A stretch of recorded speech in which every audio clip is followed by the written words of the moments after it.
রহমানকে প্রধানমন্ত্রী হিসেবে দেখতে চাই। এই জাতিকে বাংলাদেশি বানিয়েছেন শহীদ জিয়া। তারেক ভাইয়ের আগমন, শুভেচ্ছা স্বাগতম ধ্বনিতে সিলেট শহর মুখরিত। তারেক রহমান আমার আইডল এবং কি তারেক রহমান বিএনপির চেয়ারম্যান, ওনাকে আমি ভালোবাসি, এর জন্য ওনাকে দেখবার জন্য এসেছি। আমি তারেক রহমানকে প্রধানমন্ত্রী হিসেবে দেখতে চাই।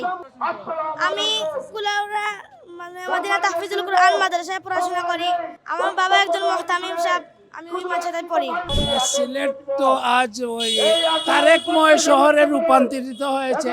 যেদিকেই যান তারেকময়, কারণ তারেক এই দেশের আপামর জনসাধারণের সর্বস্তরের মানুষেরই প্রিয় নেতা।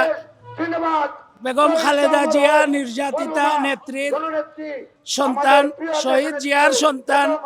এই দেশের মানুষ বাংলাদেশি জাতীয়তাবাদ পছন্দ করে। শহীদ জিয়া বাঙালিত্ব থেকে বের করে এই দেশের মানুষকে বাংলাদেশি উপহার দিয়েছেন, যেখানে বিভিন্ন দল উপদলে বিভক্ত এই জাতিকে রেখেছিল যারা, সেখান থেকে এই জাতিকে বাংলাদেশি বানিয়েছেন শহীদ জিয়া। আল্লাহর প্রতি পূর্ণ আস্থা ও বিশ্বাস সংবিধানে সংযোজন করেছেন, যার কারণে এই দেশের 90% মানুষ শহীদ জিয়াকে ভালোবাসে।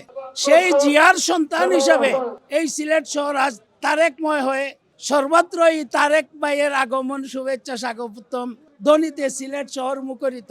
এতে আমরা সিলেটবাসী গর্বিত। আগামীতে সিলেটের 19টি আসনের প্রত্যেকটি আসনে এই দেশের জনগণ তারেক রহমানকে ধানের শীষকে জয় করে উপহার দিবে তারেক রহমানকে, এবং তারেক রহমানই আগামীতে দেশকে অগ্রগতির দিকে, উন্নয়নের দিকে নিয়ে যাবেন।